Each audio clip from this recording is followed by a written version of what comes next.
The movie begins with footage of Specialist Billy Lynn aiding his fallen sergeant during an ambush in Iraq. He is caught on camera dragging the wounded Sergeant Virgil Shroom Bream to safety during an intense firefight in Iraq on October 23, 2004. A news report voiceover describes the scene, noting that the footage was captured on an abandoned camera and that Billy was awarded the Silver Star for his actions. It mentions that Billy and his squad, Bravo Squad, have been touring the country to receive thanks and that their tour will conclude with a performance at a halftime show in Dallas alongside Destiny's Child. Billy was sleeping when he received a phone call from his friend. After waking up, they had a conversation about the night before. Billy realizes he was late and he rushes to join his fellow soldiers. As they gather, Sergeant Dime addresses the squad, reminding them of their role as the face of the American military due to the media's attention. He emphasizes the importance of their behavior, especially as they are about to perform in front of a national audience during the halftime show. Albert, another character, comments cynically on the situation, noting that despite not being an elite force, the squad has bonded through their shared experiences. Josh, the Cowboys' PR representative, meets Bravo Squad and assures them that he will take care of their needs for the day. He then guides them to a limousine, which transports them to the stadium. Accompanying them are Josh and film producer Albert Brown, who is actively working on securing a film deal for the squad, aiming to capitalize on their newfound fame. As they navigate the Thanksgiving traffic, Hollywood producer Albert Ratner pitches his film ideas to the squad, offering $100,000 for the rights to their stories. Albert is often on the phone, hustling to secure deals for the movie. At various points, he suggests that Hilary Swank might play a character combining Billy and Sergeant Dime and proposes setting the film during Wawetais to ensure clearance. The squad is displeased with these ideas. While waiting for the game to start, Billy reflects on his reasons for enlisting in the Army. His motivation stemmed from an incident where his sister Catherine's fiancé left her after she was disfigured in a car accident. In a fit of rage, Billy vandalized the ex-fiancé's car and chased him, which led to him being offered a choice between jail and military service. Catherine, feeling guilty, has arranged for lawyers with anti-war views to help Billy go AWOL, but he is torn about abandoning his squad. Before game day, Billy visits his family. He sees his father Ray, now wheelchair-bound after several strokes, his mother, his sister Catherine, and his older sister Patty, who has a young child. The strokes revealed Ray's affairs, and a mistress now suing for child support, plunging the family into a financial crisis with $400,000 in medical bills and the risk of losing their home. Returning to the present, the atmosphere shifts as the group is warmly greeted by fans at the stadium. These fans express their gratitude and admiration for the squad's bravery in Iraq, highlighting the stark contrast between the public's perception and the soldiers' own experiences. Amidst this reception, Josh informs them about a video shoot planned for them. The squad then follows him, moving through the crowd towards the location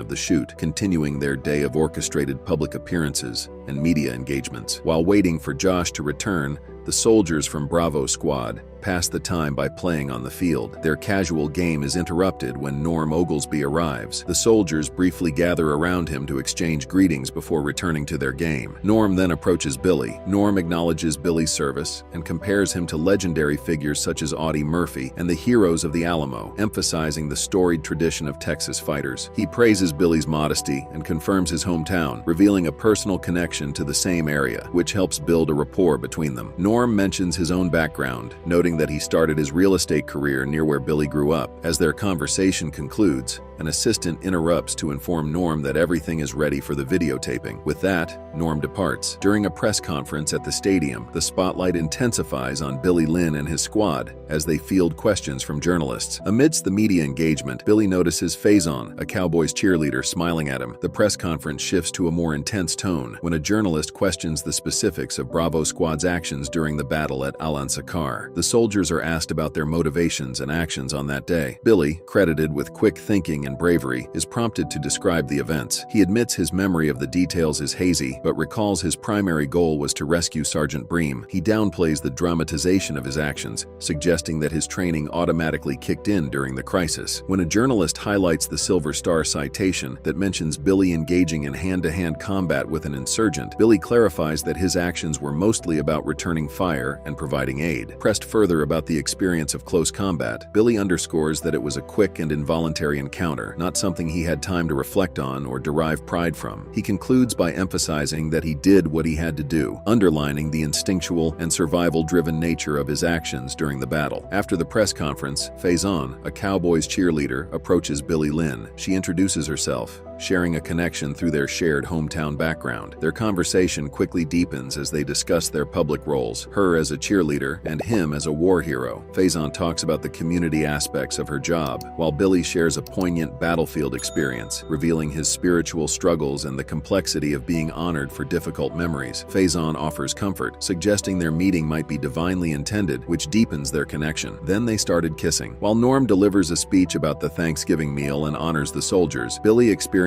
flashbacks of his fellow soldiers and a family in Iraq. At a Thanksgiving gathering, Wayne Pfister of Pfister Oil and Gas discusses his company's efforts in hydraulic fracturing in Texas, aiming to lessen U.S. dependence on foreign oil. He ties this to the soldiers' service, suggesting that his success could help bring them home sooner. Billy responds by describing combat as a mind-altering experience, then sardonically comments that soldiers enjoy going lethal because that's what they're paid to do, challenging Wayne's perspective on the war. Sergeant Dime amplifies this by boasting about the soldiers' prowess in combat, fueled by adrenaline and weaponry, declaring them enthusiastic about their roles as warriors. The conversation ends with Dime making it clear that while civilian efforts like Wayne's are appreciated, they should not be misconstrued as the motivation for military actions. This emphasizes the separation between civilian initiatives and military operations, highlighting the soldiers' complex relationship with their roles and public perceptions. As the national anthem plays and the game is about to begin, Billy reflects on a poignant conversation he had with his sister Catherine. He recounts a distressing contrast during a flight home with the body of his fallen comrade Shroom. While civilian contractors celebrated their lucrative stint in Baghdad with champagne and cigars in the front of the plane, Shroom's flag-draped coffin lay solemnly in the back. Catherine checks on Billy's well-being, touching on his mental health and the stark realities he faces daily. Billy mentions he's been seeing a therapist who specializes in veterans, reassuring her that he's managing. Despite this, Catherine expresses deep concern for his safety and suggests ways he might avoid returning to active duty, emphasizing his status as a decorated hero who has already sacrificed enough. Billy insists on his commitment to return, motivated by a sense of duty, while Catherine reveals her fears for his safety, stating that his well-being is crucial to the family's stability. She candidly shares her despair, saying she'd be devastated if anything happened to him. The conversation highlights the emotional burden both carry, the weight of family expectations, and the personal cost of military service. Billy receives a phone call from a psychiatrist to whom Catherine had spoken, regarding a plan to get Billy honorably discharged so he doesn't have to return to Iraq, thereby sparing him further suffering. In Iraq, as the soldiers prepare for a mission to release hostages, Sergeant Shroom issues instructions to secure a site for a medevac. Amidst distant gunfire, he briefs the team on the impending challenges, identifying the enemy as likely the same militia that previously engaged Charlie Company. Sergeant Dime encourages the squad to stay focused, emphasizing respect for the enemy's territory and preparing them for a tough engagement. During the halftime show, Bravo Squad is called to perform a drill in front of the audience and Destiny's Child. The loud music and pyrotechnics unexpectedly trigger Sykes, a member of the squad who is already psychologically strained. Overwhelmed, Sykes reacts violently, attacking the stage manager and a security guard. Amidst this chaos, Billy Lynn is swept into a flashback of the intense battle that initially brought the squad to fame. The squad had been deployed to rescue soldiers trapped by insurgents at a school. In the heat of the battle, Shroom is shot while moving out of cover. Billy, in a desperate attempt to save him, engages the nearby insurgents with his sidearm and manages to drag Shroom to a trench. However, Billy is attacked at close range by an insurgent, whom he kills in self-defense. When he returns to Shroom, he finds that he has bled to death, an event that deeply traumatized him. Snapped back to the present by his squad mates, Billy realizes the halftime show has already ended, and he had been standing frozen, lost in his traumatic memory. As the squad is being ushered off the field by stagehands and security, they encounter a potential confrontation. However, they are diverted from the conflict by a group of cheerleaders, led by Faison. In a brief interaction, Billy takes down Faison's name and number on his cell phone, learning her last name is Zorn, which means anger. Catherine calls Billy while driving to pick him up, discussing an appointment arranged by Dr. Shatton to possibly prevent his return to active duty. She assures Billy that she won't let him be taken away, expressing determination mixed with humor about taking matters into her own hands. Billy, touched by his sister's fervor, coordinates a meeting point at the stadium's yellow loading area, where he'll be by a black stretch Hummer. Despite Catherine's encouragement that he's making the right choice, Billy expresses hesitation about leaving his squad behind. Catherine ends the call with a reassurance to hold tight and her love, emphasizing her support, no matter his decision. During the game, a confrontation escalates when a spectator mocks the soldiers. Reacting strongly, Sykes puts the man in a headlock, causing him to pass out. After the man regains consciousness with the help of his friends, the group quickly leaves the scene, avoiding further conflict. During a discussion, Billy asks Sergeant Dime if he would choose to return to Iraq if he had the choice. Dime dismissively responds, emphasizing that they don't have a choice, rendering the question irrelevant. As Billy persists, Dime clarifies that the real issue is about the desire to have a choice. He concludes that they must rely on each other, as they are deeply committed to their roles, underscoring the importance of unity and vigilance within the squad. Albert informs Dime about a meeting with Norm, the owner of the Cowboys, to discuss funding for a movie about their Iraq incident. At the meeting,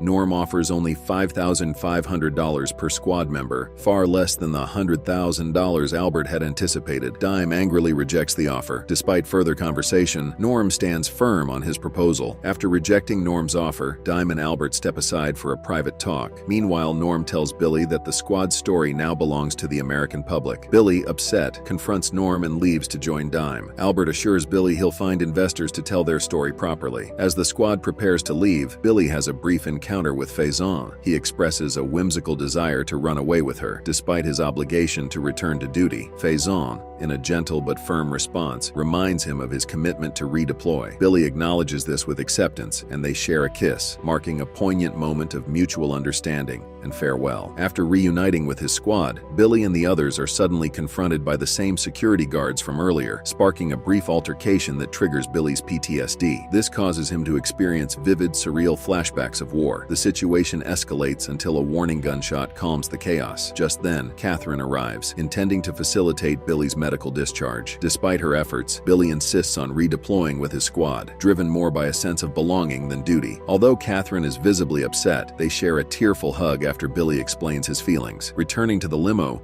Billy's mind blurs reality with hallucination, and he sees a Humvee instead. Inside, he encounters an icon of Ganesha and imagines a philosophical conversation with Shroom. After telling Shroom, "I love you," Billy snaps back to reality to find himself in the limo with his squad. The movie concludes as each reciprocates with "I love you," reinforcing their bond. And with that, the movie ends. We hope you enjoyed our video. Watch the next recaps on the screen and don't forget to subscribe for more amazing recaps. See you in the next one.